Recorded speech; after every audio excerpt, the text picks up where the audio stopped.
Good evening. Thank you for joining me tonight from Unity Spiritual Center, Denver. I'm David Howard, the senior minister here at this beautiful spiritual oasis.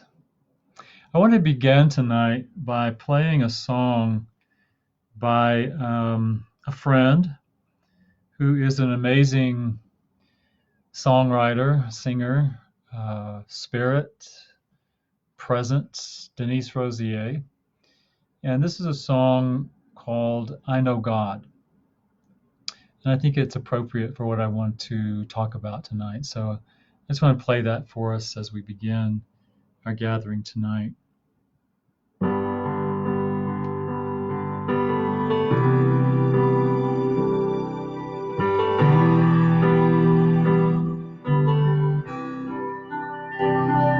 I am one, simple and plain, no superpowers, no famous name, but I stand tall, 'cause I believe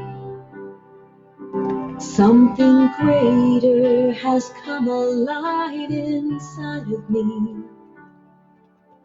I have felt the Spirit stirring in my soul, deep in my soul. I will give love, I will speak peace, all because of the love that's got a hold of me. So wide open, so amazing, it takes my breath away when it occurs to me. In a world where so many feel lost, I know God. I am one, but I'm not alone. When I'm with you, I am home. Side by side, we find the truth. When the Spirit in me meets the sinew, I have felt this fire burning in my soul, deep in my soul. I will give love, I will speak peace, all because of the love that's got a hold of me. So wide open, so amazing, it takes my breath away when it occurs to me. In a world where so many feel lost, I know God.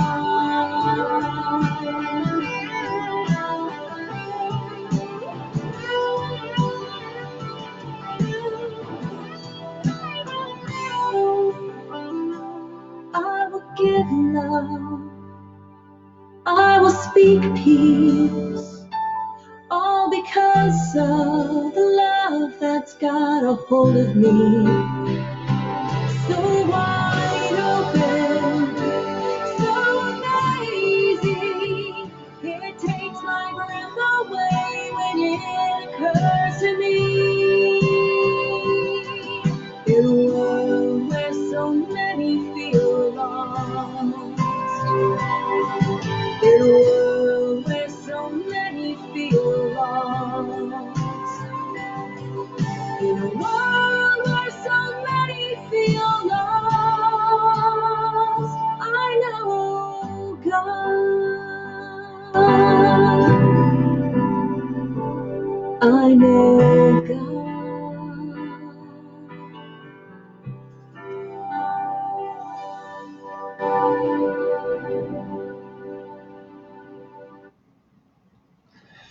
So, a beautiful song by Denise Rosier, who's a friend of mine and a friend of Unity's, and I'm sure she wouldn't mind me sharing her song. She's so generous with her work.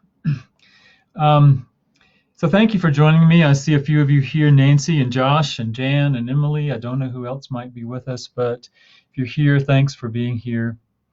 You know, as I thought about what I wanted to talk about tonight, I was a little bit stumped. I was thinking, what can I add to the conversation that hasn't already been expressed, or what can I share that I haven't already shared? What is, what's really going on? This so much happening in the world around us. I was out earlier. I haven't been out much over the past few weeks, but I did run to the post office, and again, I was just amazed at how little traffic there was on the streets, and again, wearing my mask, and it just seems so surreal. And I'm sure that many of you are experiencing some of the same things. So I talked Sunday a little bit about the question, what's next? What's now? And that's sort of on our minds. I'm sure it's on my mind, and I'm sure it's on many other people's minds as well. What happens now? What's going to happen when businesses are reopened and we can start going to restaurants again, or doing things that we normally would do when the stay-at-home orders have been lifted and we are somewhat returning to normal? What's that going to look like? And none of us really knows the answer to that. So how do we lean into that? How can we lean into what's happening now, lean into the question, lean into our own seeking, our own searching, not only about what's going to look like in the world, but what is my life going to look like? What am I going to be contributing to that? And so I've been dealing with some of that myself, especially the last few days after the busyness of getting ready for Easter and doing Easter services and Holy Week services, and doing things around technology and learning more about technology. I've sort of been sitting with that for myself more in some stillness the last couple of days. And I can't honestly say that it's been comfortable. It's been a little uncomfortable, actually, sitting with that. And I'm guessing that some of you have experienced some of the same things. I really wish I was able to be with you in a way that we could actually talk about this. And maybe next time we'll do a Google. Maybe next time we'll do a Zoom call so that I can interact with you and I can hear more about what's going on with you. But as I sat with that today, it's just what comes to me is, no matter what the question, there's really only one answer. And the answer is God. What now? God. What next? God. What are things going to look like? How can I know what I'm supposed to do? God. What's the solution? God. And that comes from somebody who at one point in my life didn't want to hear the word God. I didn't want to hear anyone talk about God or say the word God. Actually, I really had some strong resistance to that word because of all of my own past associations with God. How can, don't even talk about God. What is God anyway? And as I sat with that today, actually, this morning in my meditation, not necessarily sitting with the question of God or what is God, but just sitting with being and sitting with what's going on around us and connecting with that, and connecting with that God, as I understand God now, is everything. That God is the energy, the source, the life that imbues all creation. That God is, as I know the quote is attributed to Voltaire, who said, God is a circle whose center is everywhere and whose circumference is nowhere. meaning that God, as we understand God, is everywhere. The center of God is right here, right here, and right here, and right here, and right here. And that there is no boundary, there's no circumference, there's no limit to God. There's no way to truly identify God. I think it's the Tao Te Ching that says the God that can be named is not the true God, or the way that can be named is not the true way.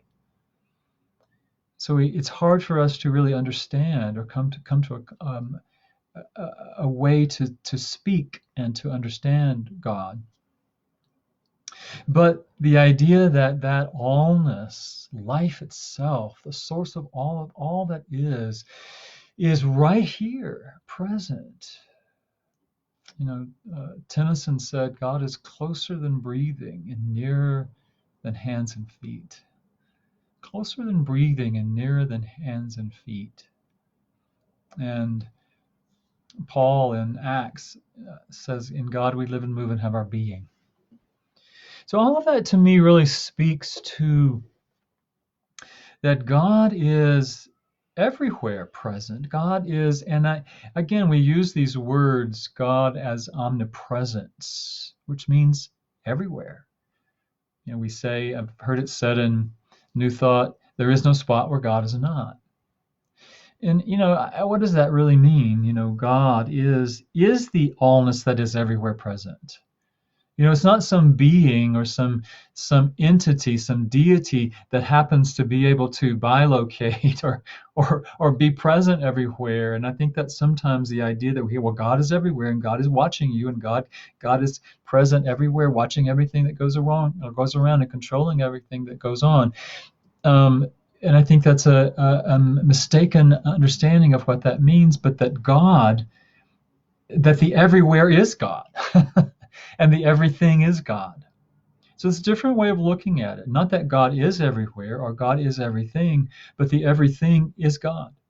And the everywhere, which is everywhere and nowhere, is God. And that God is that which is all that connects us. God is omnipresent. God is omnipotent. Not meaning that God is the power that powers over us or the power that controls everything, but God is the only power, the only energy, the only life that is in everything, and that everything is God's life. So God, as we understand God, is that, and God is omnipotence. Omnipotence, I just said that. Omnipresence, omniscience. Everything that can be known, everything that is known and can be known is God. And God is everything that can be known. And so all of that together is the awareness that everything is here and now present, waiting our openness and receptivity to it. The answer to every question we could ever ask is present as God. The source of everything that we could ever need or want is God, because everything is God. As I thought about that again more, I think, well, that's really the basic teaching or the primary first basic principle of unity, that there's only one. And we call that one God. And so it's, I think if we could really get that, if we could really embrace that and begin to feel into that and live that we would live in this consciousness of allness, this utopia, maybe, I don't know. It's like Jesus said when he was asked, what is the greatest commandment? And he said, love God, love your neighbor as yourself, and everything else, all of the other commandments are there to support that. And I think the same is true when I think about the unity principles. We have 5 basic unity principles.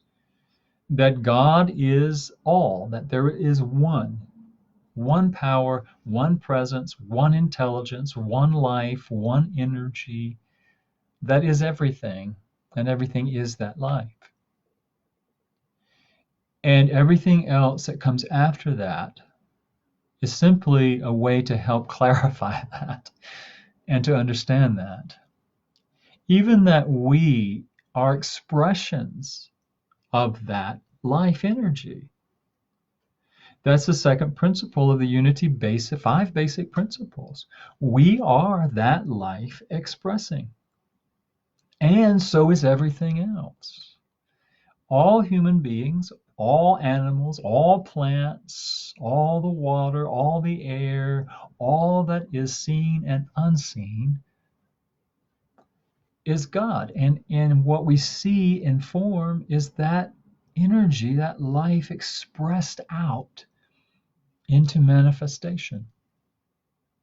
The marvelous thing about that, which goes back to my original point about God is the answer to everything, is that you and I, as conscious beings, can become consciously aware of that.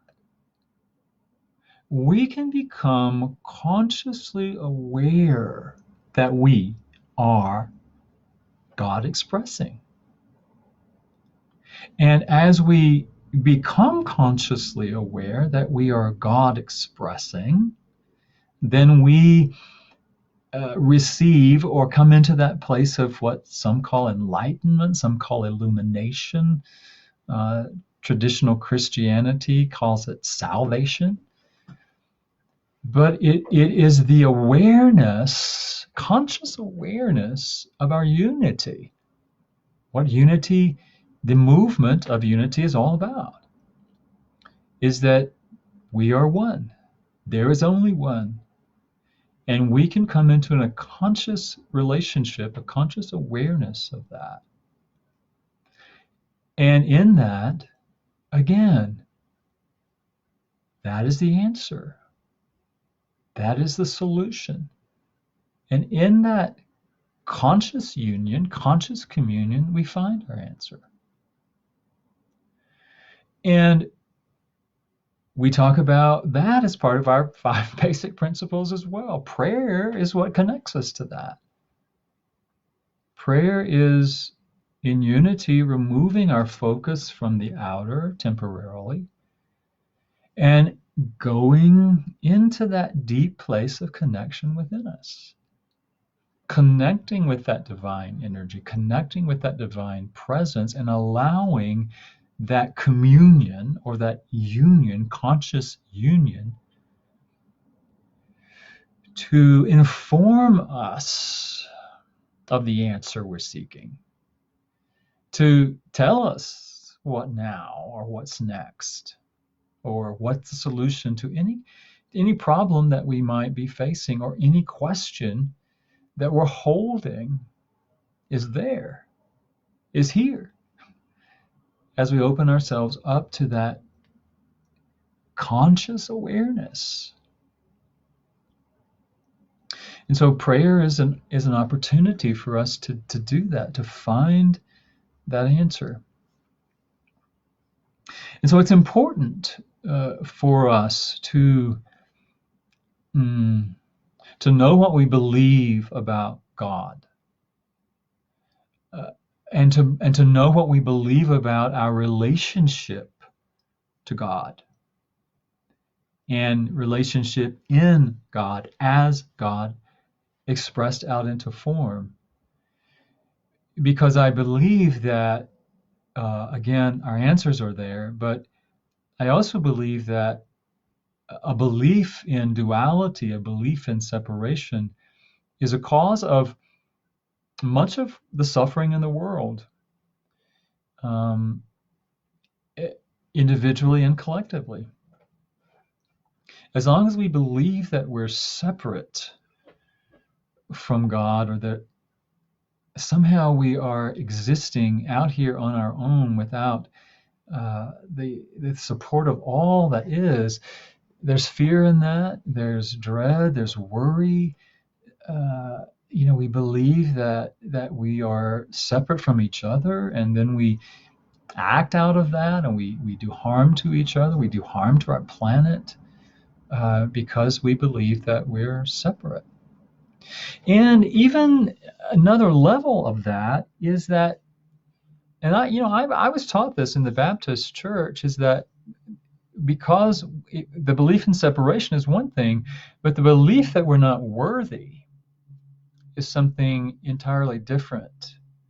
And the belief that we have to strive to be worthy of God sets us up for a lot of suffering in our lives.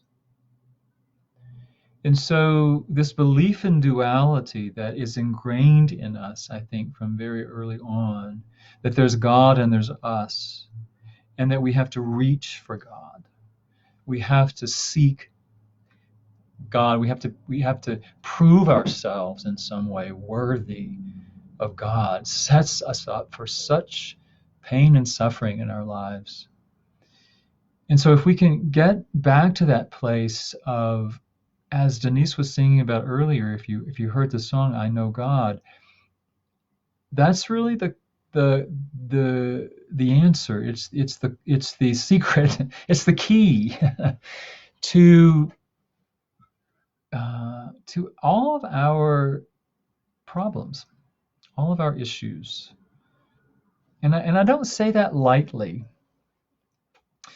and I don't say that flippantly. I do believe that our realization and our recognition of oneness is the key. That's why I am so drawn to unity in the New Thought teachings. I mean, even the word unity says it all. That unity is the answer. And recognition of that unity is the solution to everything. And again, how do we get there? We are there. We get there by realizing we are there. And I know that sounds silly, but it's really not. I mean, we are there. We are that. And the solution or the answer, how do we get there, is being willing to release the idea that we're separate, being willing to question that when it comes up for us, being willing to question and release our belief that we have to strive and struggle and strain and prove ourselves worthy. That is so damaging to us. Or the belief that we can never be worthy. That's even worse. And I believe in some traditions teach that only through God's grace, which you don't deserve anyway, can you be even acceptable. And I cringe at that when I think about that, and I cringe that's still being taught to some of our to a lot of people, and especially to some of our children. So that's what I'm working with today, as I have looked at what are the answers, what are the solutions. God. And I believe that even when we're looking at what are the solutions, what are the answers to the things that we're facing today, what is the solution to this virus and what we're going to do around that, I think what I say is today is that the solution is God. And coming back to that awareness that allness is here, the intelligence is here, the power is here. If we choose to avail ourselves of that, I think too often we think we have to figure it out. And we have to rely upon what we have known or what has been done in the past, or the empirical evidence that we have gained through experiments. And while all of that is valuable and all of that is God, I think we can limit ourselves by doing that. And it's so important for us to open up and to recognize that there are things beyond what we have yet imagined, solutions and answers beyond what we have yet even envisioned, that are available to us in every moment. And so I just want to encourage us as we're moving through this time, and I think this time is unique because we are all in it together. We're all questioning, we're all wondering. It's a unique time for us to stop and to connect consciously in our union, in our unity, in that which is God, in that which is all of the energy and the power and the intelligence and the presence. And to then follow that. The last of the unity principles says that it's great to know all of this, but we have to live it. We have to experience it, feel into it.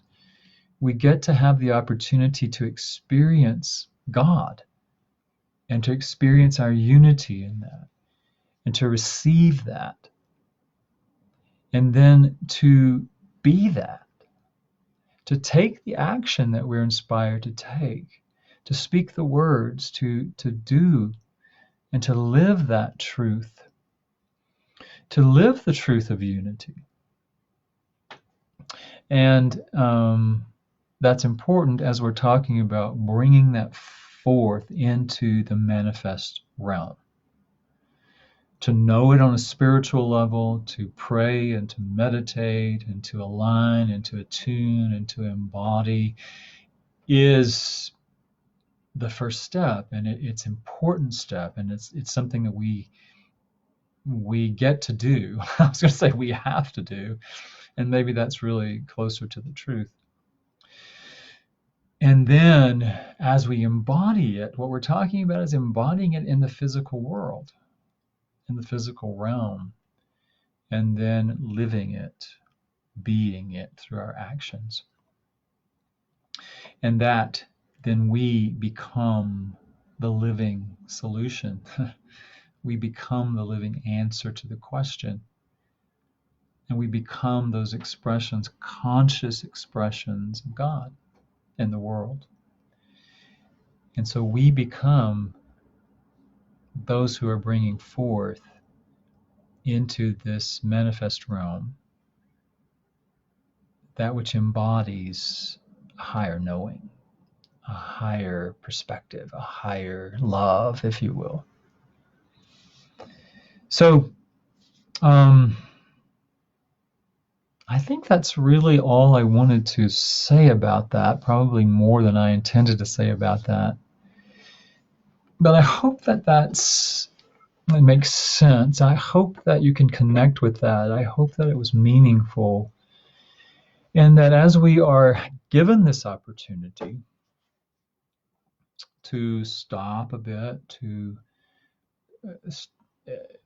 get away from our routines and our habits of doing and going and being out in the world, that we're having that opportunity to take more time to be within, to be with ourselves, and to be in the presence of the divine and through all, that we take advantage of that and to listen deeply, go within, practice prayer and meditation. A prayer not seeking God outside of self, but seeking an awareness of God that is right here present. And journal about that, write about that, record something about that, because we all have a piece of it. And that's what's so amazing as well, is that we're here in this time, in this place, because each of us has a piece of the solution. Each of us has a piece of information, of intelligence, of guidance, and something that we are here to contribute to the whole. I believe that with all my being. I believe that we are the ones.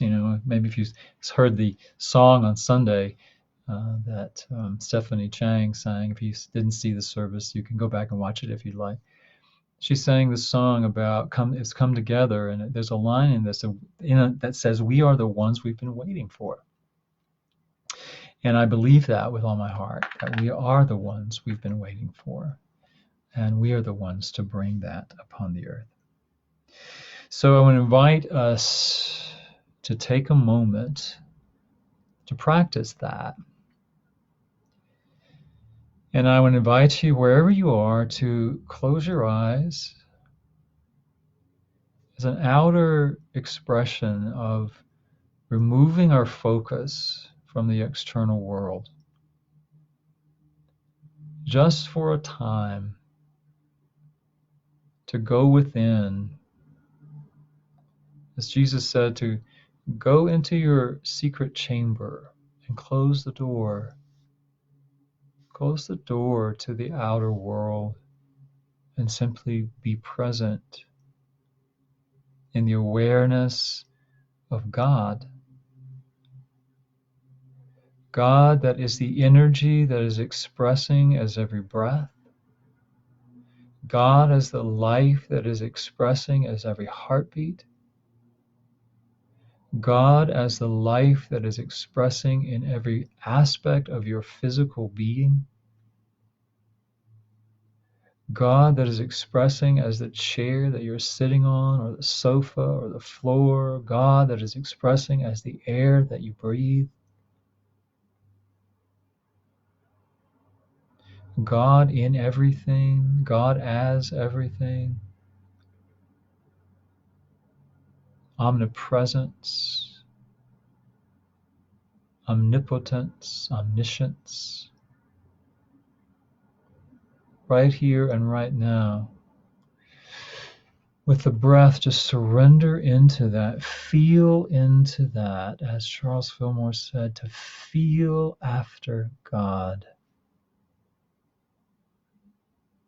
And feel that presence now. And if there is any question on your heart, hold that. Offer that up. I'm going to use the word, lay that at the altar of your heart. And open to receive whatever it is that you are longing to receive in this moment. If there's a concern, lay that at the altar. If there's a worry, lay that at the altar. What is the solution, God? What is the answer, God?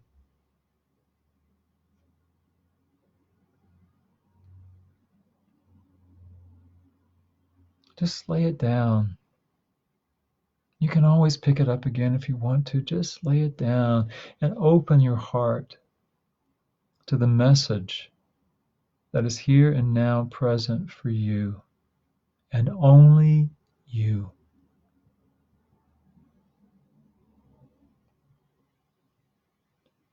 And symbolically open your palms and raised upward to receive. A gesture of receiving. And receive the energy of whatever it is that you are asking.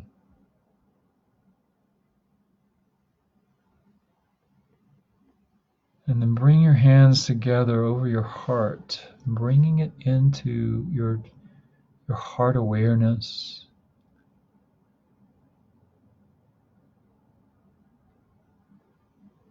And allowing that heart awareness to inform your thinking, to rise up into your mind, to come into your own conscious understanding. And don't worry if it's not yet perfectly clear. Just trust and know that it is becoming clear as you are sitting in this energy, as you're inviting it and welcoming it in. It may not happen instantaneously. It may arise for you as tonight as you sleep. It may arise for you in the morning during your morning meditation or devotion time. It may arise at any time during the day. Open to receive it. Be looking for it. Seek it. Receive it. However it comes.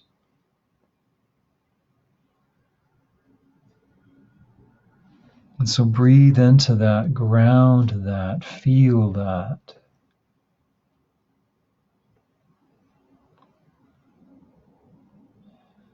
Feel your unity, your oneness in God and the divine presence. Accept that you are worthy beyond measure, that you are beautiful and perfect and whole just as you are. As God expressing as you.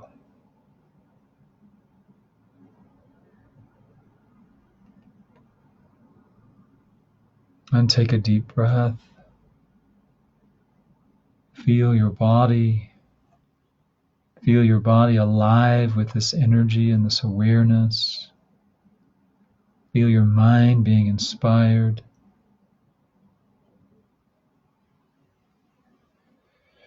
And take a deep breath.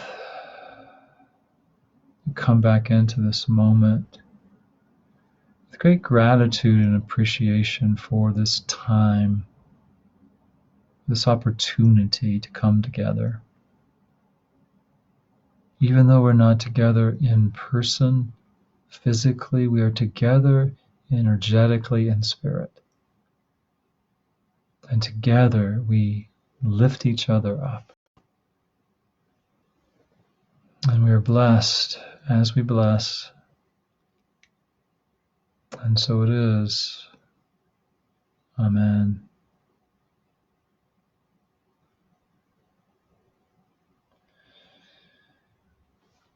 So thank you again for joining me. Thank you for listening to me and for hopefully connecting with the essence of what I was intending to share. That it's all right here.